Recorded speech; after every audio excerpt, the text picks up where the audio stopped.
The night Ryan Carter's life quietly turned a corner, he almost missed it entirely. He was sitting at a corner table in a small Italian restaurant on the east side of town, watching the door, telling himself he wasn't nervous. He was 36 years old, he had survived a divorce, sole custody weekends, a daughter who had opinions about everything including the way he folded laundry, and for years of rebuilding a life from the foundation up. He could handle a dinner.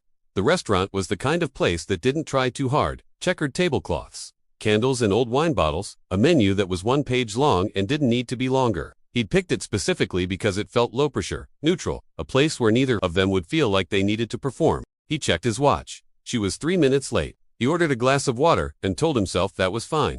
When Sophia Brennan walked through the door, Ryan stood up before he'd consciously decided to.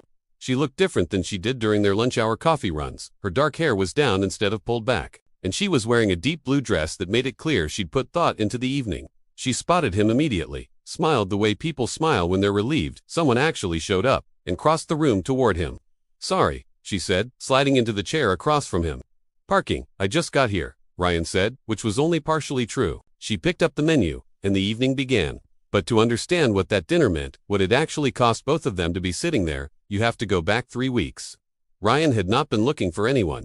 That part matters. He was in line at the coffee shop 2 blocks from the logistics firm where he worked as a systems analyst, mentally composing a talking points list for a meeting he was already dreading. The company's infrastructure was held together with the digital equivalent of duct tape and optimism, and nobody upstairs wanted to hear about server replacement costs. He had learned to phrase these conversations carefully, which took effort, which was why he was staring at the floor and not at the woman directly in front of him. She was rifling through her bag with the focused urgency of someone who has just realized something is wrong.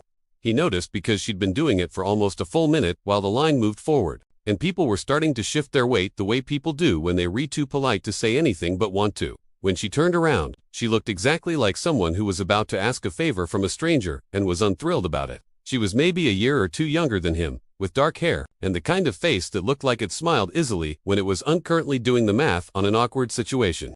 There was a clinic badge clipped to her jacket, Hargrove Medical Center, which he noticed because he noticed small things. "I'm short about $3, she said, holding up a handful of loose change with the resigned expression of someone fully aware of how this looked. "I'm sorry, this is mortifying." Ryan stepped forward, handed his card to the barista, and said, "It's covered." The whole transaction took about 8 seconds. She thanked him twice, told him she'd pay him back tomorrow, and left with her coffee before he could tell her not to bother. He didn't expect to see her again. She came back the next day, same coffee shop, same hour, and she found him waiting in line and held out $3 in cash, plus an extra $5, which she pressed into his hand before he could object. "The extra is for the inconvenience," she said firmly. There was no inconvenience. Take it anyway. He took it because she clearly wasn't going to leave until he did, and they ended up waiting for their orders side by side. He asked what she did, and she told him, patient intake coordinator at the clinic down the street, which mostly meant navigating insurance companies on behalf of people who'd already been through enough. He told her he worked in IT support, which was the short version of a longer and less interesting explanation. The conversation lasted maybe 7 minutes. It was easy in the way that conversations are easy when neither person is trying to steer them anywhere. After that, they kept running into each other. Same coffee shop, roughly the same window of time, a few days a week. Ryan told himself it was coincidence, and then he started making sure he went at noon, and stopped pretending it was coincidence. Sophia did the same thing, though neither of them said so out loud. They talked about work, about the weather, about the coffee shop's pastries, which were genuinely terrible and which both of them kept buying anyway out of some misplaced loyalty to the establishment. She had a laugh that arrived slightly delayed, like she was always a half-second behind giving herself permission to find something funny. He noticed she never mentioned her personal life. He didn't mention his either. It felt like an unspoken agreement. Safe, manageable. Then one Tuesday afternoon, standing on the sidewalk outside the coffee shop about to head back to their separate offices, Ryan decided to say the thing he'd been rehearsing in some back corner of his mind for 2 weeks. "Would you want to have dinner sometime?" he asked. "An actual dinner, not coffee." Sophia looked at him. It was a long, searching look, the kind that's doing more than one thing at once. He thought she was going to say no. He thought she was going to find a graceful way out, and he was already composing the face he'd make to show that it was completely fine. Instead she said yes. She said it quietly, like she wasn't entirely convinced it was the right call but was choosing to make it anyway. They met on a Friday. The restaurant was unfamiliar to both of them, which had been the point. No memories attached, no associations, just a clean table and a menu neither of them had opinions about yet. Ryan arrived 10 minutes early. He sat at the bar, drank water, and told himself the evening would be fine regardless of how it went. He had told his ex-wife he'd pick up his daughter Chloe later than usual, which had required a brief negotiation, the details of which he'd kept vague. He hadn't mentioned where he was going. It hadn't felt like the right conversation to have yet. When Sophia arrived and he stood up, it was one of those small clarifying moments, the kind where you realize something is actually happening. They were shown to a table by the window. They ordered wine, then food, and the conversation opened up the way it always did when they were together. Without effort, without the stiffness that first dates were supposed to have. Sophia told him about the insurance battles she fought on behalf of patients every single day, people who came in sick, and left with a stack of paperwork that made them feel worse. She described a woman who'd been denied coverage for a medication 3 times and kept coming back to the clinic anyway because she had nowhere else to go. Ryan told her about the server infrastructure held together by the IT equivalent of prayers, and expired warranties, and the quarterly meetings where he tried to explain the concept of preventative maintenance to people who only understood urgency. They talked about films they'd been meaning to see and hadn't, books started and abandoned, a road trip each of them had taken alone that turned out better than expected. They ordered dessert despite being full. The restaurant wrapped around them, warm, unhurried, full of other people's conversations blending into white noise. Ryan noticed, somewhere around the midpoint of the evening, that he had completely stopped performing. There was no version of himself he was presenting or protecting. He was just there, at a table, talking to a woman he found genuinely interesting, and it felt more natural than anything had felt in years. He let himself think, quietly and without too much fanfare, that maybe he was ready for this. Maybe this was the moment the last few hard years had been building toward. And then, just as dessert arrived, the mood changed. He noticed it before she said anything, the way her shoulders shifted, the way her hands found the napkin in her lap and held on. She set down her fork and looked at the table. Not at him, at the table. The expression on her face went somewhere carefully neutral, like she'd practiced keeping it that way. She took one measured breath. "I need to tell you something," Sophia said. Ryan waited. He didn't fill the silence or try to guess. He just watched her. When she looked up, her eyes were steady, but there was something running underneath them, something that had the weight of repetition behind it, like a sentence that had been spoken before and never landed the way she'd hoped. "You can leave," she said, her voice quiet but clear. "I'm a single mom." The words landed differently than any words had landed all evening.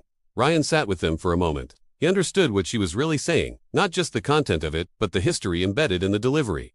She wasn't asking him to leave. She was handing him a door and telling him she'd understand if he walked through it. She was telling him she'd been through this enough times to know that this was usually the part where people started calculating their exit. She wasn't going to make it awkward. She wasn't going to pretend it didn't matter. She was just telling him the truth and giving him room to respond to it honestly. He didn't reach for his wallet. He didn't check his phone. He didn't manufacture an excuse. He just sat there, looking at her, and understood something important. This was not a test. This was just her life, and she was tired of hiding it. The restaurant kept moving around them. Glasses, conversations, someone laughing too loudly near the bar. At their table, everything had gone still. Ryan knew that what he said next would determine whether the evening ended here or continued somewhere it had never been before. He thought about his daughter. He thought about every time he told a woman he had a 7-year-old and watched something flicker out behind their eyes.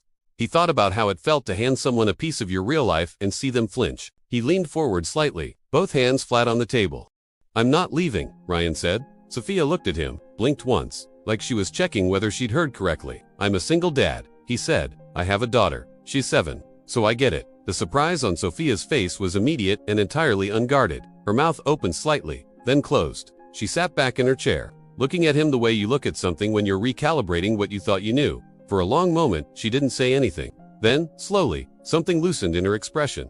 Not quite relief, more like recognition, the particular relief of realizing you're re-speaking to someone who already knows the language you've been speaking alone. She picked up her water glass, took a slow sip, and set it down carefully. "You didn't mention that," she said. Her voice was quieter than it had been all evening. Ryan shrugged, but it wasn't a dismissive shrug. "I was waiting for the right time," he said. "Turns out there isn't one." Sophia nodded slowly, like that truth had visited her before. She folded her napkin and placed it on the table. The dessert sat between them, half-eaten and forgotten. When she spoke again, her voice had dropped further, not in volume, exactly, but in register, like she was speaking from somewhere closer to the truth. "Most guys leave," she said. "Not with bitterness, with the matter-of-fact exhaustion of someone reporting observable facts. When they find out I have 2 kids, they don't say, that's the reason.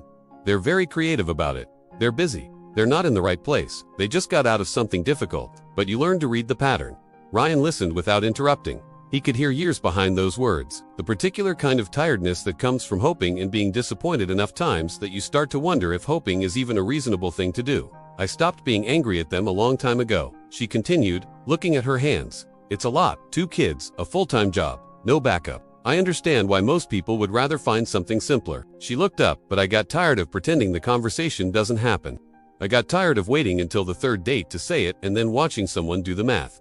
The courage it took to say that, to sit across from someone you wanted, to like you and strip away everything you might use to make yourself more palatable, was not lost on Ryan. She wasn't giving him permission to leave because she didn't care. She was giving him permission because she did. Because she was done letting people waste her time with a slow exit when they could just be honest at the table. Ryan thought about what she'd said. He thought about his own version of that conversation, the polite interest that dissolved after he mentioned Chloe. The women who tried to stick around and found that a 7-year-old's fever didn't care about dinner reservations. He thought about the particular loneliness of trying to date while being a parent. The constant negotiation between what you want for yourself and what you owe the small person who needs you to show up.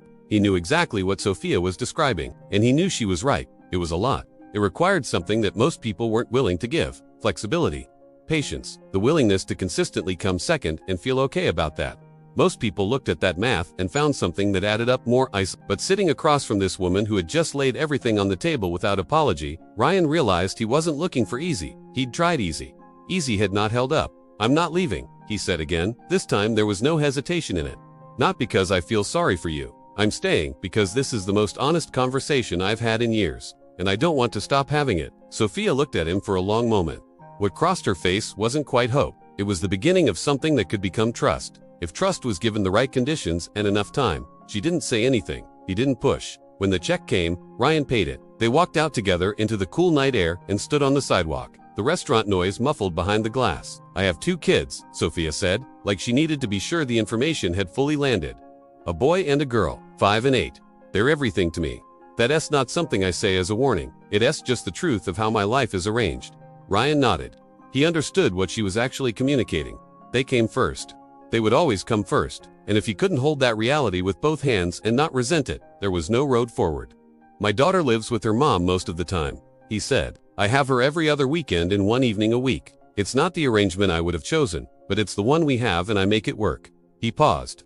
She's the most important thing in my life. I know what it means to feel that way about someone small. Sophia studied him. Then she smiled, tentative, careful, genuine. They exchanged numbers before saying goodnight, and when Ryan drove home, the feeling he sat with wasn't exactly excitement. It was quieter than that and more durable. It was the feeling of something possible. They started texting the next morning. Small things at first, a picture of an inexplicably terrible gas station coffee, a complaint about a Monday meeting that could have been an email, a running commentary on the weather that turned into a conversation about somewhere warmer they'd both been meaning to visit. Within the week, they met for lunch, on a Saturday, at a casual place with good sandwiches and terrible lighting, and it felt entirely comfortable. No wine, no soft restaurant ambience, just daylight and food and the unfiltered reality of who they both were when they were on Tryon. Sophia talked about her kids the way parents do when they repass the point of performing parenthood for someone else's benefit. She told him about her 8-year-old daughter Emma, who had an opinion on every single subject and was almost certainly going to be either a trial lawyer or a dictator. She told him about her 5-year-old son Jake, who was quiet and interior and had recently developed a comprehensive interest in prehistoric life that had turned their apartment into something of a dinosaur archive. Ryan found himself genuinely interested. He asked follow-up questions. He laughed at the right parts. He told her about Chloe, about her complete certainty that she was more qualified to run the household than he was, about the ongoing negotiation over bedtimes, about the way she'd started asking questions lately that he didn't always have good answers for. They talked about their kids the way people talk about things they love, with equal measures of exhaustion and complete unconditional devotion. Ryan liked, specifically, that Sophia didn't soften the hard parts for his benefit. She told him about Jake's meltdown at school pickup that had required her to leave work early and field 3 apologetic emails from his teacher. She told him about the recurring nightmare Emma had been having for 2 weeks that meant Sophia was sleeping in 3-hour stretches. She reported these things matter-of-factly, without dramatizing or minimizing. He appreciated that more than he knew how to say. But as the weeks passed, he started to notice something. Sophia kept a careful, invisible line drawn around her actual life. Emotionally, she was open with him, more open than he'd expected, more than he suspected she usually allowed. She told him things, real things, the kind of things you only say when you've decided a person might be worth the risk. But practically, concretely, she held him at arm's length. She never invited him over. She never suggested he might meet Emma and Jake. She never let him see what her life looked like when she was actually living it rather than describing it. It was as though she desorted him into a separate compartment, the compartment that existed after the kids were in bed, when she had 20 minutes to herself and enough energy to be something other than a mother on her own. Ryan understood the impulse. He understood it probably better than most men in his position would. He knew what it meant to protect a child from uncertainty. He knew that introducing someone new into a child's orbit carried weight, that children formed attachments whether you intended them to or not, and that the dissolution of those attachments left marks. But understanding something and finding it painless are different things. He wanted to be part of her life, not a footnote at the edge of it. He wanted to understand what her Tuesdays actually looked like. Not just the curated recap delivered over the phone at 10 o'clock when everyone else was asleep. Every time he gently circled toward it, she redirected. Subject changed. Plans vague. Door closed. It came to a head about a month and they were on the phone late on a Thursday night, the kind of call that had become a quiet ritual. Both of them talking in low voices while the rest of their household slept around them. Ryan had been thinking about what he wanted to say for several days. He decided to just say it.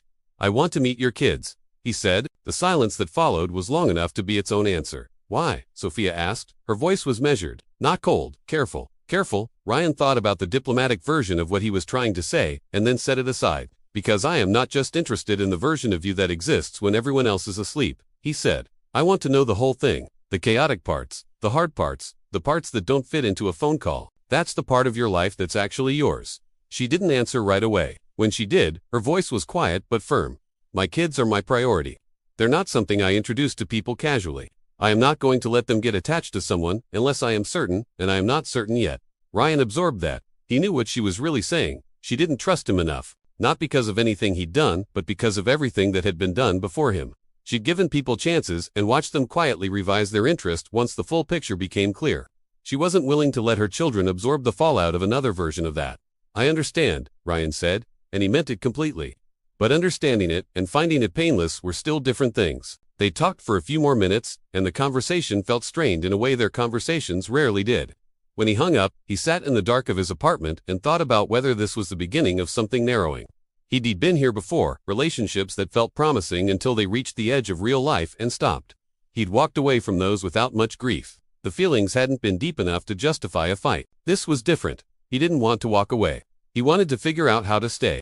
3 days later, Sophia called him on a Thursday afternoon. He was at his desk staring at an uncooperative line of code when her name appeared on his phone. He stepped outside to take it. "I've been thinking," she said, skipping any greeting, "about what you said, about meeting them." Ryan didn't say anything. He waited. "I'm scared," she said. The admission came out clean and direct. No cushioning around it. "I am scared you LLC what it's actually like and realize it's more than you signed up for.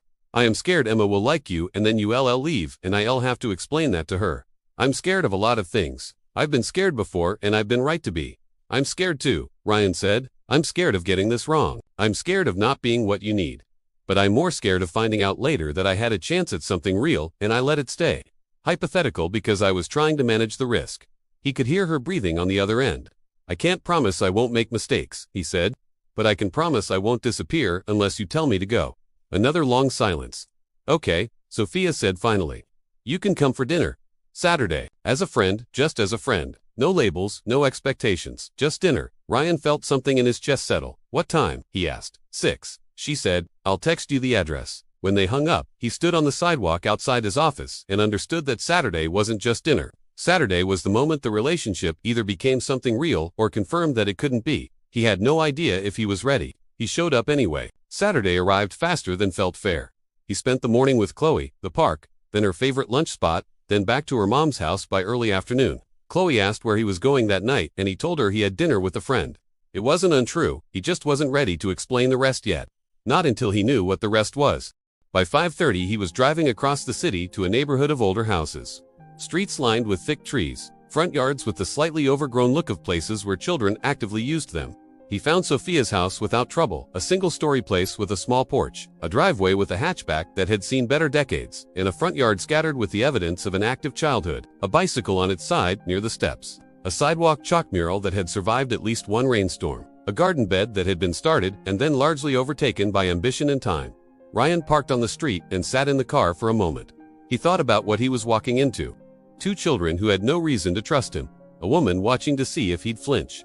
A test he couldn't pass by, trying to pass it. He got out, walked to the door, and knocked before his nerve could negotiate.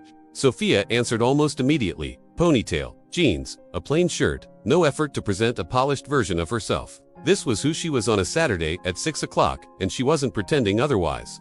Ryan appreciated that more than he could have explained in the moment. "Come in," she said, stepping back. The first thing he registered was the noise. A television at full confidence somewhere in the living room. The distant sound of a child stating something loudly and with great conviction. There were dishes in the sink visible from the entryway. A laundry basket on the couch, half its contents folded and half not. A pair of small sneakers in the middle of the hallway for no particular reason. It wasn't neglected. It wasn't dirty. It was just genuinely lived in the kind of home that had been cleaned up to mask itself before a guest arrived. Sophia had let him see it as it was. He understood that this was the actual test. Not whether he could be charming at dinner. Whether he could stand in this doorway and feel comfortable rather than overwhelmed. He felt comfortable. A girl appeared at the end of the hallway, dark-haired like her mother, 8 years old, and regarding him with the unabashedly direct assessment that children reserve for new people. Not hostile, just evaluating. Around the corner behind her, 2 small hands gripped the wall and a face peered out, 5 years old. Large eyes, considerably less certain about this whole situation than his sister was. "This is my friend Ryan," Sophia said, her hand briefly on Emma's shoulder. "Emma, and that's Jake." Ryan smiled and gave a small, unhurried wave. He didn't overdo it. He didn't try to immediately win anyone over. He understood that children could sense performance from a distance, and that genuine interest looked different from performed enthusiasm. Emma waved back with the air of someone reserving final judgment. Jake retreated behind the corner. "He's shy," Sophia said. She didn't say it apologetically, just stating fact. Ryan followed her into the kitchen. School papers on the counter, an art project mid-construction on the table, a stack of unopened mail doing its best to be ignored. Sophia moved through it all with the automatic efficiency of someone who had long ago made peace with domestic entropy. She was making spaghetti. Nothing complicated. He was glad. Emma materialized in the kitchen, climbed onto a chair, and subjected Ryan to a thorough interview about his professional qualifications. He fixed computers. He told her. She asked if he had any kids. He said yes, a daughter about her age. She seemed to find this acceptable and drifted back toward the living room. Jake remained somewhere in the middle distance, not yet ready to commit to an opinion. Ryan asked if he could help, and Sophia handed him a cutting board and some vegetables. They worked side by side in a kitchen that was too small for the number of things happening in it, and it was completely comfortable. Sophia talked while she cooked, not a curated recap, not a careful selection of presentable details, but the actual contents of her week. The argument Emma had with her best friend and the aftermath. Jake's pediatrician appointment and the follow-up she needed to schedule. The car noise she'd been ignoring because ignoring it was free and diagnosing it wasn't. The electricity bill she'd been mentally rearranging her budget to accommodate. She wasn't performing distress. She was just talking, the way people talk when they're too tired to manage what they're sharing and have decided the person next to them can probably handle it. Ryan listened. He asked a few questions. He did not attempt to fix anything she hadn't asked him to fix. He understood, clearly, that she wasn't looking for someone to come in and solve her life. She was looking for someone who could exist inside it without needing her to make it easier for them to be there. Dinner was exactly what dinner with young children is. Which is to say, chaotic, loud, frequently interrupted, and oddly wonderful. Emma had developed a comprehensive theory about something that had happened at school that week and needed everyone present to understand it. Jake knocked over his juice once, was briefly devastated, recovered, and knocked it over again 12 minutes later, with notably less drama. As if the first time had lowered his expectations for the glass's stability. Sophia was in constant motion, refilling, wiping, redirecting, asking questions, answering questions, reminding people about vegetables.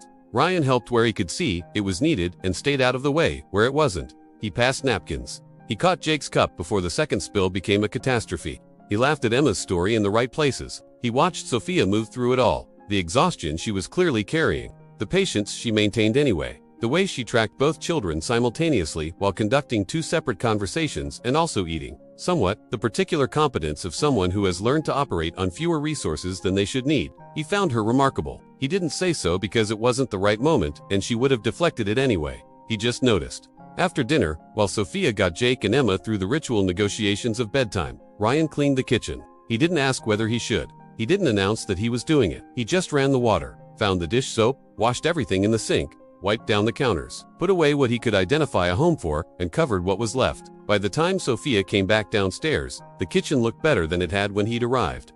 She stopped in the doorway, looked at the space. Something moved across her face that she didn't try to name.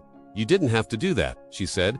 "I know," Ryan said. He set down the dish towel and leaned against the counter. Sophia walked into the kitchen and leaned against the counter on the other side. She looked at him with the particular tiredness of someone who has been strong in front of everyone all day and is just slightly past the point of maintaining it effortlessly.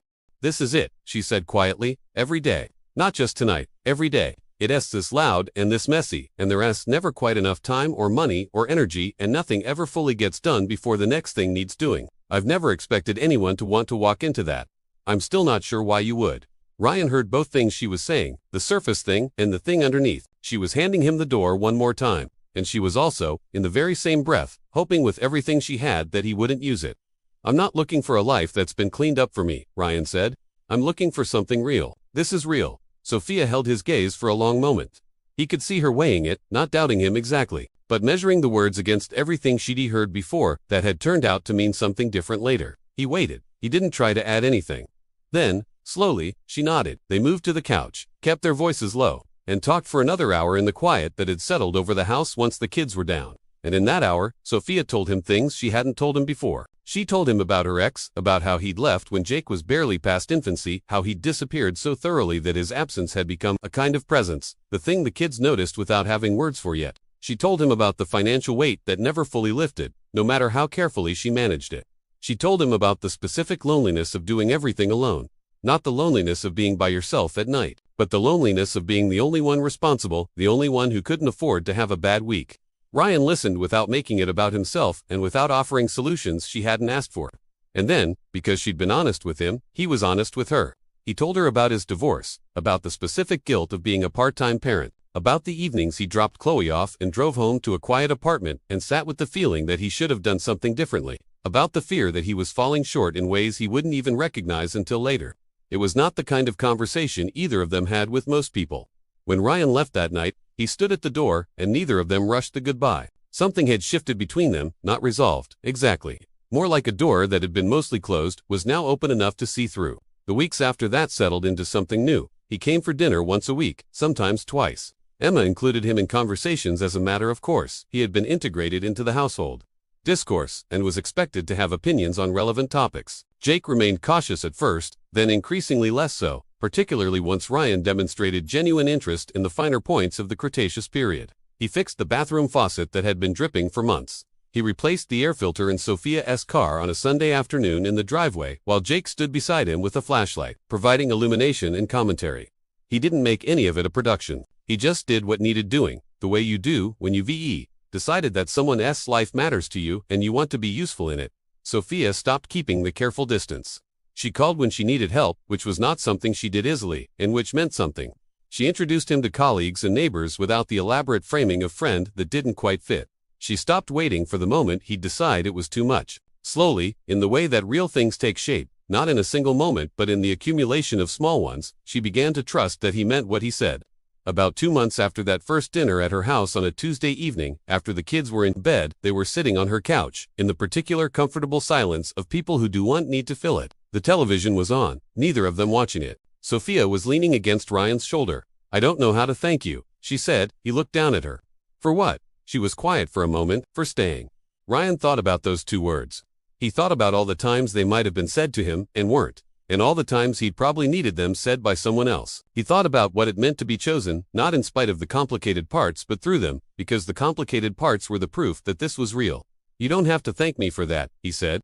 "This is where I want to be." Sophia turned to look at him. There were tears starting at the corners of her eyes, but she was smiling, not the careful, measured smile of someone who'd learned to reveal themselves in small, strategic amounts, but something open and unguarded, the smile of someone who had stopped waiting for the catch. She didn't say anything else. She didn't need to. They both already knew what this was. Months later, Ryan would think about that first evening, the way Sophia had handed him an exit before he'd even arrived, the way her house had looked when he walked through the door, the particular courage it took for her to show him her real life rather than a version of it she'd smoothed over for his comfort. He'd remember cleaning the kitchen while she put the kids to bed, not because it was a strategy, but because it was the obvious thing to do. He'd remember Jake eventually deciding he was acceptable, which came in the form of Jake handing him a toy dinosaur one evening without explanation, and then wandering away, and the way Sophia had watched that from the kitchen doorway with an expression he'd never quite forget. He'd remembered that the truest thing he'd ever done was stay in his chair when Sophia gave him permission to leave. Not because he was noble, not because he was performing the role of someone who stays, but because he was sitting across from someone who was telling him the truth. and the truth was something he could hold on to.